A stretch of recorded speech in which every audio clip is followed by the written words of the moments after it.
Growing up, I had dreams and aspirations, but always felt like the kid that didn't fit in. For the most part, I wasn't a bad kid, but when I made the transition into adulthood, I turned to the streets for guidance.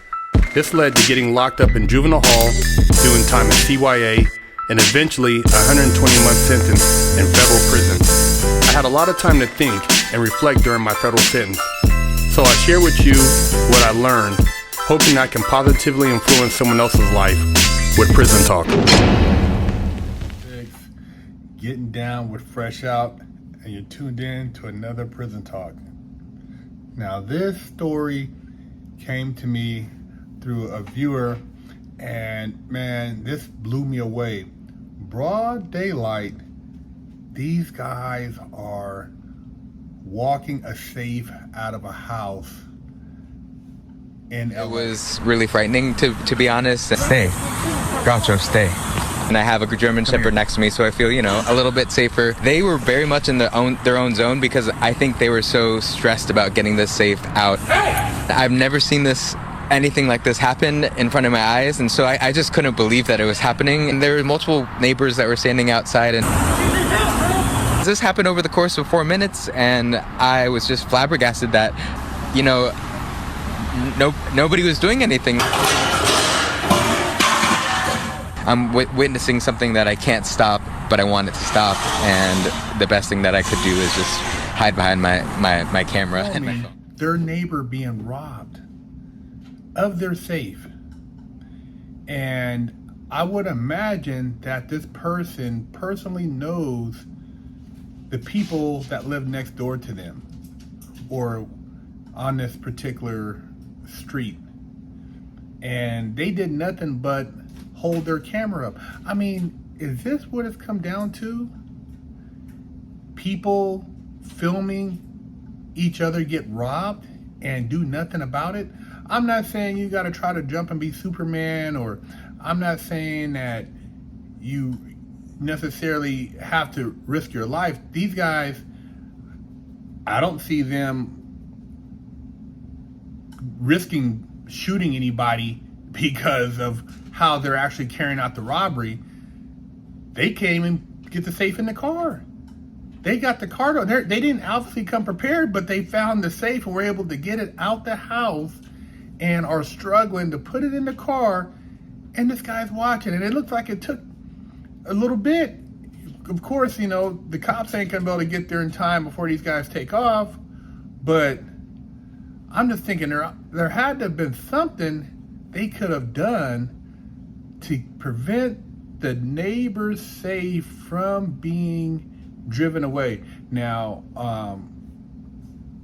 I don't know if they were actually able to drive with the door open and make it, away, because they couldn't get it open in the house. And, they wanted to take their time and be able to crack that thing. But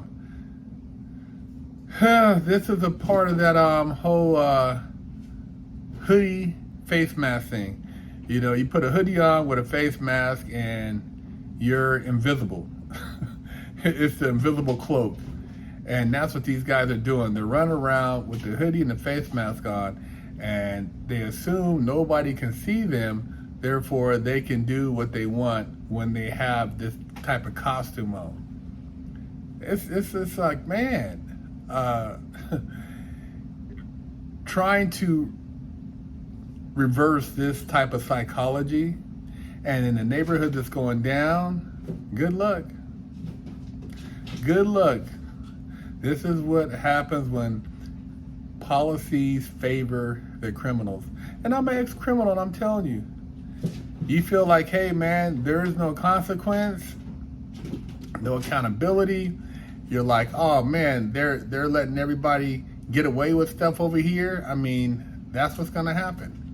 And then you flip it and you see this porch pirate in another city. I'm not sure what city this was, but he goes and steals the Amazon package as the lady sits it on the ground.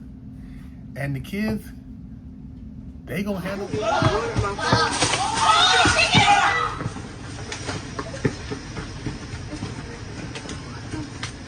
Y'all, this is why I don't, bro, this is why I'm telling you that I don't fuck with the hood because I'm cool right the fuck back because that was just a lot.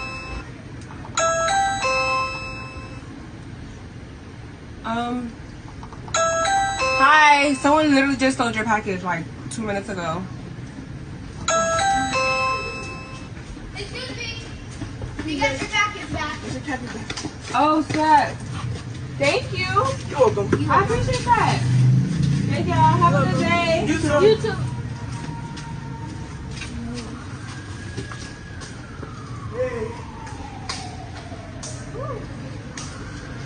What the fuck? Little black kids, they went and somehow put in work and got the package back, brought it back, and saved the day. But this person, whoever it was, the weenie neighbor filming, just watched. I mean, he could have got some baby oil, squirted it on the safe so they couldn't grab it. It'd been slippery, Crisco oil, olive oil.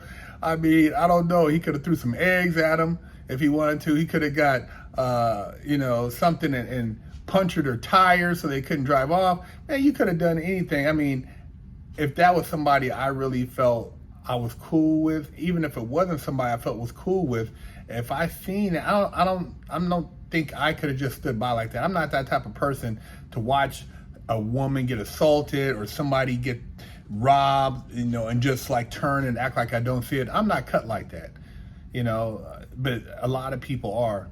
And that just goes to show you the mentality of people and the level of crime going on right now and what's going to have to take place in order to shift this whole energy of what's been happening. It's going to have to be like the little black kids out there. It's like another video I saw where, a brother, stopped a carjacker and he literally choked him out until the police came. That's what's going to have to happen. It's going to have to turn to some old Charlie Bronson stuff out here because there is no respect in the game, and until these guys who are robbing, stealing, and doing all stuff, until they start getting their heads busted, it's not gonna change. And then when they get busted, somebody's gonna cry, why'd they do that to him? He was just trying to, get that little watch, or he was just trying to get those shoes or whatever. Well, he got away with a lot of other shit you don't know about. So the head busting was part of the game. Just like if I would've got my head busted, it was just, hey man, you take that with, your actions. There's consequence to your actions. Sometimes they're not favorable. It's not always favorable to the criminal. The criminal is not always the victim. I'm just letting you know, you know what I'm saying? I'm just being raw and real with it.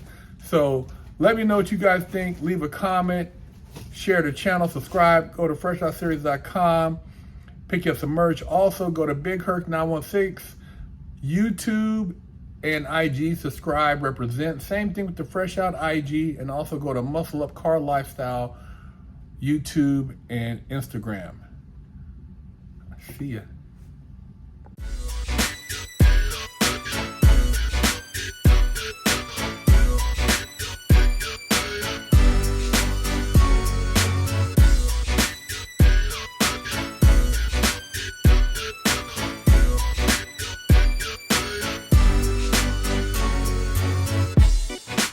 Lockdown's over.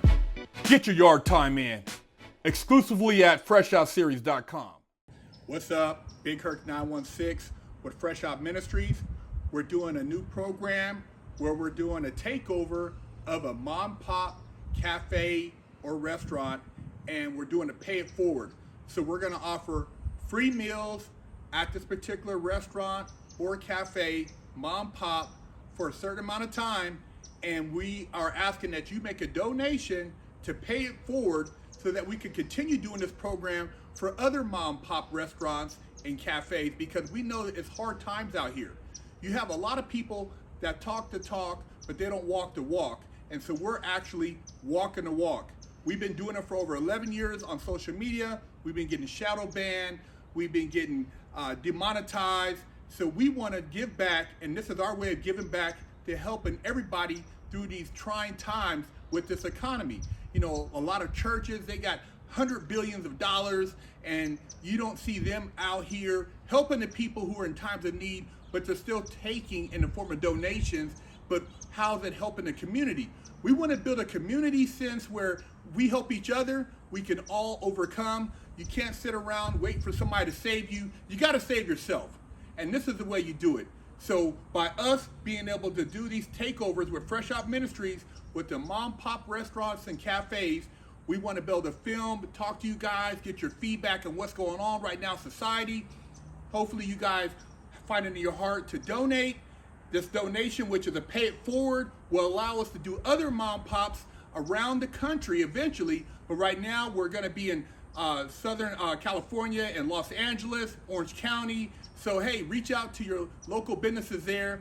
And if you are out of town in another area and you would like us to come there, if you provide the necessary means, we will come there also and do the same pay it forward. But right now, hey, if you're in locally in Los Angeles, Orange County, hit us up, freshoutseries@gmail.com. You can also make a donation on our link tree on our Instagram at Fresh Out Series.